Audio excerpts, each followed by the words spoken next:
सत श्री अकाल। मैं हूं आपका दोस्त अखिलेश और आप देख रहे हैं अनकही बातें अखिलेश के साथ। और आज हमारे साथ जो शख्सियत बैठी हुई है उनके बारे में बस इतना ही कहना चाहूँगा कि वो न सिर्फ एक शिक्षाविद है बल्कि छत्तीसगढ़ का प्राइड है, डॉक्टर शिवम अरुण पटनायक। सर, स्वागत है आपका अनकही बात में। सर, आपने बचपन से बहुत संघर्ष किया है, ऐसा हमें जानकारी मिली है, तो अपने बचपन के बारे में थोड़ा सा बताएंगे कि कैसा रहा है आपका बचपन? मेरा बचपन तो बड़ा दुखदायी रहा, क्योंकि 3 माह के उम्र में ही पिताजी का देहांत हो गया था। क्योंकि माँ शिक्षित नहीं थी, तो इस वजह से माँ ने जो हम लोगों को पालने के लिए, मैं और मेरी एक बहन थी, हम दोनों को पालन पोषण करने के लिए माँ ने एक चपरासी की नौकरी को स्वीकार करते हुए अपना जीवन प्रारंभ किया। और मुझे भी स्कूल में वो चपरासी थी और मुझे भी उन्होंने उसी स्कूल में दाखिला कराया जहाँ पर उनको लगता था कि बच्चे छोटे हैं तो घर में रख के काम भी नहीं कर सकती, घर भी नहीं चला सकती। इस हिसाब से उन्होंने उन्हीं स्कूल में मुझे दाखिला कराया जहाँ पर वो हमें देखभाल भी कर सके और स्कूल में कार्य भी कर सके। लेकिन होता क्या था, क्योंकि स्कूल में, जिस स्कूल में वो नौकरी करती थी वहाँ हम पढ़ाई करते थे, तो सामने में हमारे मित्रों के बीच, हमारे अन्य स्टूडेंट्स के बीच जब दूसरे को पानी पिलाना, जिस मेज पे मैं बैठता था उसी को साफ करना, मेरे समक्ष टीचरों से डांट सुनना, प्रिंसिपल से डांट सुनना, तो बचपन में मुझे बड़ी पीड़ा होती थी कि माँ को तपते हुए, संघर्ष करते हुए देखते हुए।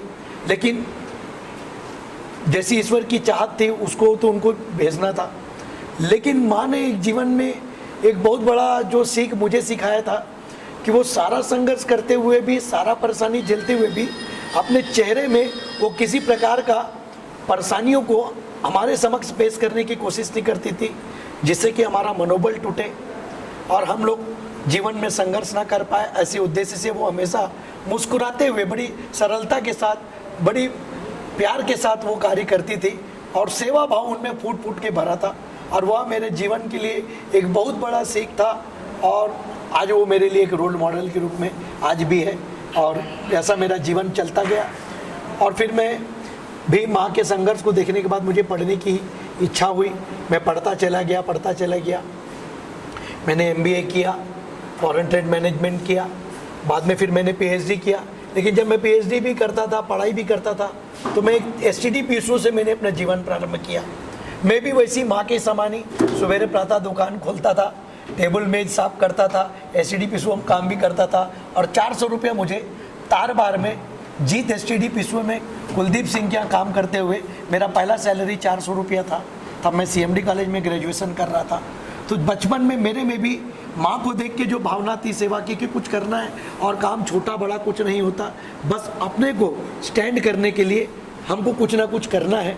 और यही कारण है कि मैंने वो जो सफ़र उस समय से तय किया, आज मैं वहाँ एक छोटी सी STD PCO में एक छोटी कर्मचारी से आज मेरा सफ़र एक डायरेक्टर के रूप में, एक विश्वविद्यालय, देश के प्रतिष्ठित विश्वविद्यालय में मैं डायरेक्टर के रूप में शुमार हूँ।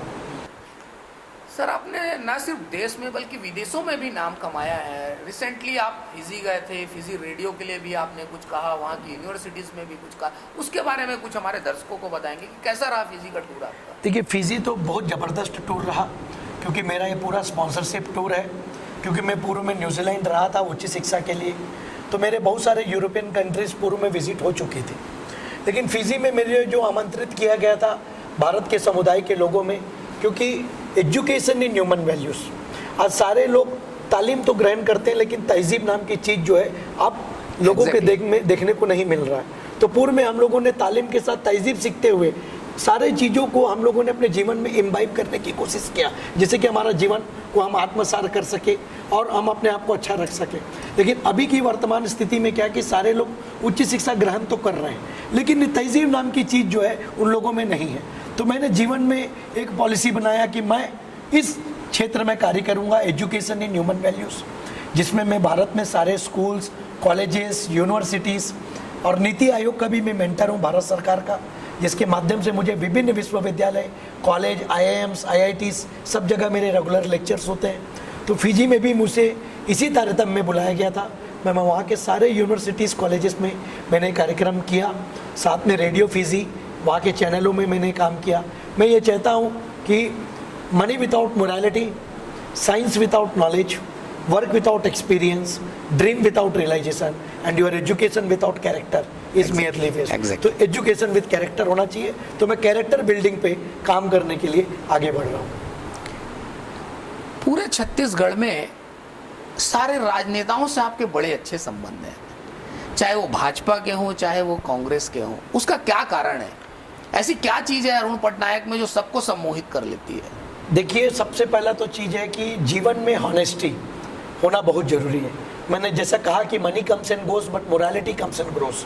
पैसा आता है चले जाता है, लेकिन नैतिकता जो आती है वो हमेशा आगे और बढ़ता चला जाता है। तो जीवन में नैतिकता होनी चाहिए और आपको अपनी आत्मविश्वास होना चाहिए।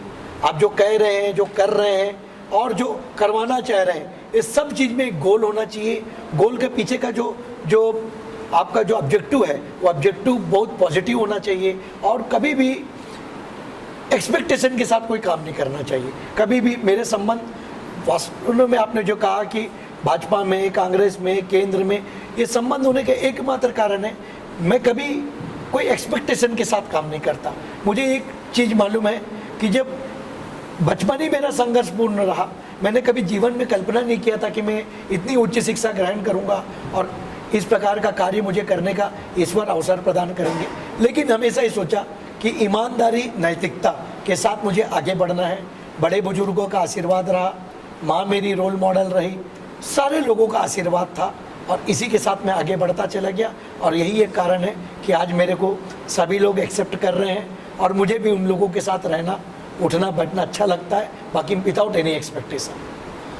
रिसेंटली आपको पीएमओ से एक मोदी जी का ग्रीटिंग आया है दिवाली पर, उसके बारे में क्या कहेंगे कि पीएमओ से खाली ग्रीटिंग आना, और मतलब छत्तीसगढ़ में बहुत नॉमिनल लोग होंगे जिसे पीएमओ से ग्रीटिंग आया होगा, उसमें से एक आप है, तो कैसा फील कर रहे हैं आप? मैं इससे बहुत डिलाइटेड हूँ। इसलिए डिलाइटेड हूँ, हर व्यक्ति चाहता है कि जब कोई काम करता है तो काम का एक एप्रिसिएशन होना चाहिए जिससे कि वो मोटिवेट होता है। इसलिए नहीं कि काम को एप्रिसिएशन से आपकी ईगो बढ़ जाए या अपने आप में अहंकार आ जाए, नहीं, लेकिन काम का एक रिकग्नाइजेशन होना चाहिए। क्योंकि मैं भारत से बाहर जब मैं देशों में जाता हूँ, स्वाभाविक है लोग भारत के संदर्भ में पूछते हैं, क्योंकि भारत एक महान देश है, महापुरुषों का देश है। भारत ने दुनिया को एक राह दिखाया और विश्व गुरु की ओर भारत अग्रसर है। और माननीय नरेंद्र मोदी जी, मैं स्कूलों में पढ़ता था कि Raja Ram Mohan Roy was a great social reformer of the 18th century, लेकिन अभी के जो 20th सेंचुरी में मैं माननीय नरेंद्र दामोदर मोदी जी को मानता हूँ कि is a great social reformer of this 20th century who is heading India towards the global cause. तो मुझे वो एक रोल मॉडल लगे। तो मैं जब विदेशों में जाता हूँ तो स्वाभाविक है भारत और उनके कार्यों के संदर्भ में भी मेरे से टीवी वाले पूछते हैं, रेडियो वाले पूछते हैं, तो मैं इनकी चर्चा करता हूँ। और देश के प्रधानमंत्री को स्वाभाविक है कि उनके आईबी, उनके एलआईबी सारे रिपोर्ट्स उन्हें प्रस्तुत करती है। तो शायद यही एक कारण होगा कि उन्हें मेरे बारे में जानकारी हुई और उन्होंने खुद से रुचि लेके मुझे पत्र लिखा और मुझे ये पत्र प्राप्त हुआ और मुझे बड़ा अच्छा लगा और गर्व भी महसूस करता हूँ। सर, जैसा कि आप जानते हैं कि हमारा ये जो शो है ये यूथ के लिए मोटिवेशनल शो है एक, तो यूथ के लिए क्या संदेश देना चाहेंगे आप? मैं यूथ के लिए हमेशा यही कहना चाहता हूँ, in life there is no shortcut methods. जीवन में कोई शॉर्टकट मेथड नहीं होता। जीवन में कोई गॉडफादर नहीं होता, कोई फ्रेंड नहीं होता।